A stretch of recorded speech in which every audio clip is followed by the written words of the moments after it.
Bom dia, boa tarde, boa noite, boa e bela madrugada para todos vocês, meus queridos irmãos. Seja bem-vindo, meus irmãos e minhas irmãs, seja bem-vinda a este canal desse que vos fala, seu irmão em Cristo, Nilson Queiroz. Estou aqui mais uma vez para divulgar uma mensagem. E o título da mensagem que eu tenho é essa: a igreja, ela não salva, ela não cura e ela não transforma. Esse é o título da mensagem. Ela não salva, não cura ninguém e não transforma ninguém. Então o que ela faz? Ela mente. Esse é o título da mensagem. Então vamos lá. Você que está me vendo pela primeira vez, que não me conhece, eu sou apenas seu irmão. Já fui pastor por 40 anos. Já fui teólogo. Conheço. Não adianta você vir com um negócio de teologia para o meu lado, que isso eu joguei no lixo, fiz como fez o apóstolo Paulo. Comparou isso tudo como fezes. Foi o que comparou. O que é esterco? Paulo pegou toda a teologia que ele aprendeu com Gamaliel e comparou como fezes.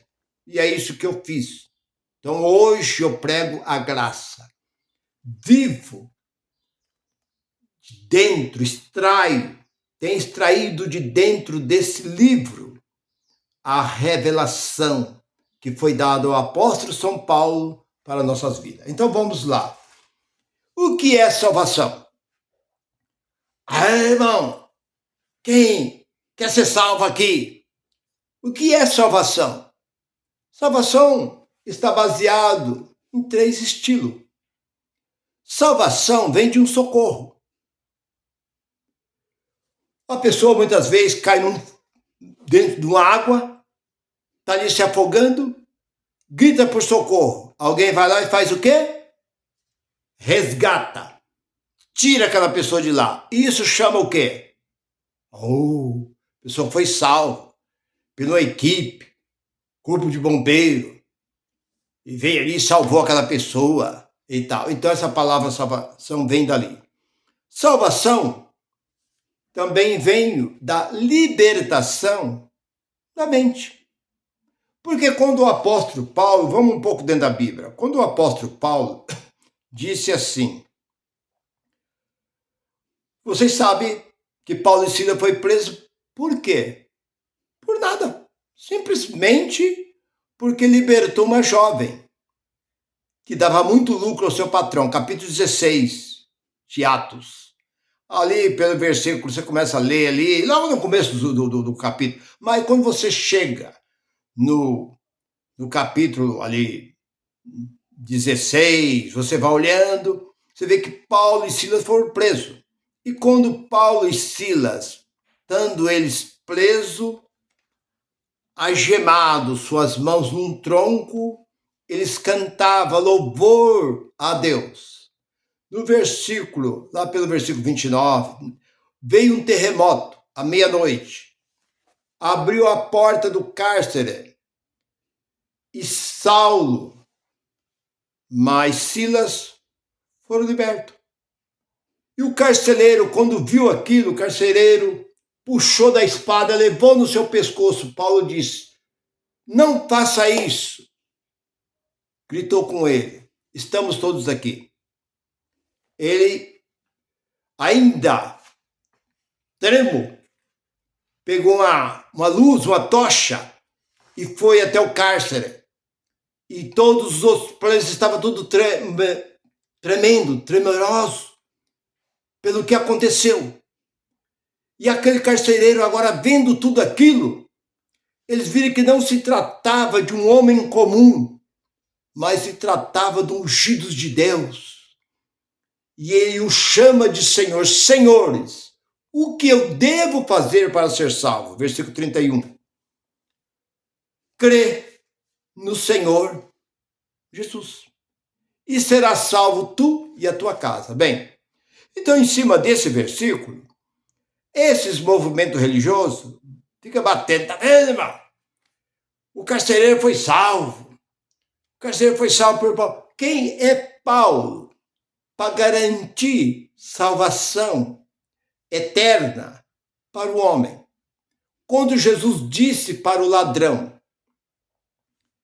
ainda hoje, te digo hoje, a palavra está invertida, hoje não, mas te digo hoje, tu estarás comigo no paraíso. Jesus é o próprio Deus. Então Jesus disse: ainda te digo hoje, tu estarás comigo no paraíso. Ele poderia, quando libertou a mulher que estava sendo levada para ser apedrejada, ele salvou aquela mulher. Zaqueu, desce depressa dessa árvore, porque hoje me convém pousar na sua casa. A salvação chegou nesta casa. Essa casa não é a casa material, mas a casa é espiritual, porque esse também é filho de Abraão. Mas o apóstolo Paulo disse ao carcereiro: crê, será salvo tu e a tua casa. O que Paulo quis dizer com isso? Salvamento, que Paulo estava dizendo, a salvação que o apóstolo Paulo estava dizendo, é a salvação da mente. É a mente ser salvo, libertar, porque o carcereiro vivia debaixo de uma opressão, de uma lei romana. Ele era oprimido pelos romanos. Ele tinha que seguir o que Roma impunha a ele. Mas a partir do momento que você crê nesse Jesus que eu prego, nesse Cristo que eu prego, você vai ver que a sua vida vai mudar. Sua vida vai ser transformada. É isso que é a salvação que a Bíblia ensina. Não é céu, não. Salvação é limpeza de mente.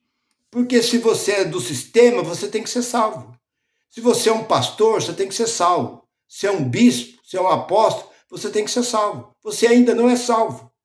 Você só é salvo o dia que essa imundícia sair da sua mente, porque a sua mente está impura, está imunda. Porque Jesus diz que a boca fala do que o coração está cheio. Seu coração está cheio de impureza, de imundícia. Só dinheiro, traz, envelope, traz.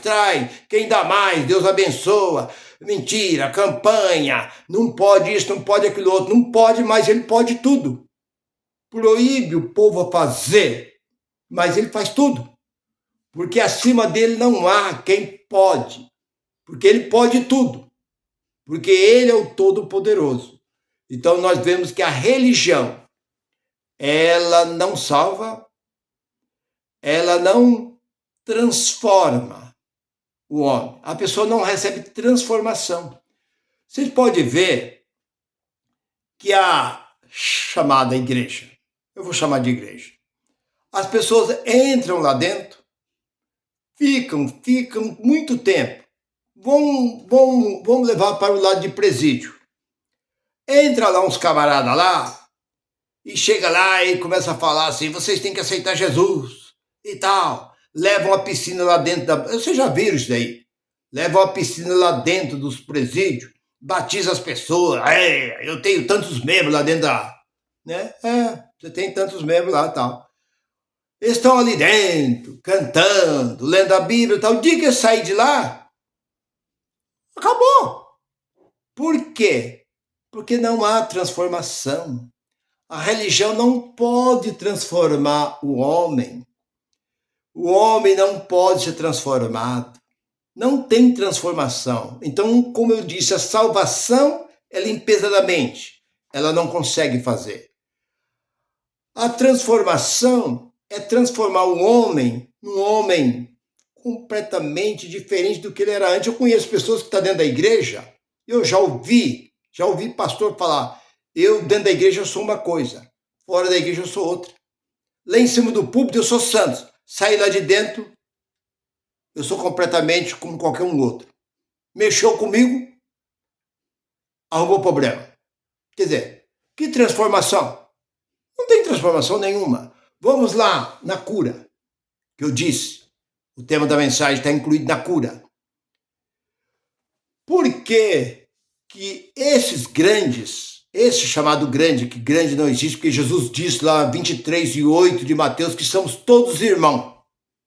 Ninguém é mais do que ninguém, são todos irmãos. o bispão lá, o pastorzão, o apostolão lá, é tudo irmão. É tudo igual. Deus não vê diferença. Então vamos lá. Onde está a cura? Quando estão doentes, aonde eles vão? Os melhores convênios.